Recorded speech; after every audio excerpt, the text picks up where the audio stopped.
Ayan mga idol, nagluluto ako ng inihaw na pork. Ayan, binabat ko lang siya sa kalamansi. Ayan yung pinagbabarang ko sa kanya mga lods.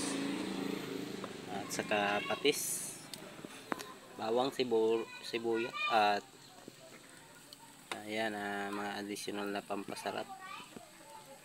At mayroon ding paminta. Ayan mga idol, nakasalang na siya. Dahan-dahan lang ang ating apoy para di mabigla ang pagluto ng aking niluluto dito mga idol. Ayan. Yan, yung mga panangka pala ay inilagay ko dyan sa ibabaw para mas manuot yung lasa sa aking niluluto. Yan, dahil yan, gusto natin magluto ng ganito ay ipapakita ko sa inyo. Yan na siya mga idol, malapit nang maluto.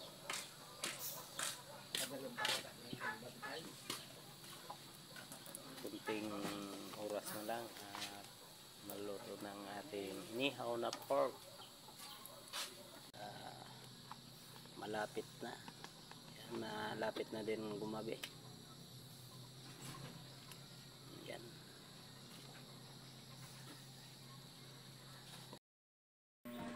Ayan na siya mga idol, nung naluto ko na. Hindi ko na ipinakita sa inyo ang paghangaw ko dahil gabi na dun sa labas. Sa labas kasi ako nagluto. Uling ang aking gamit dun. Ayan mga idol. Kain na ito. Kain tayo mga idol.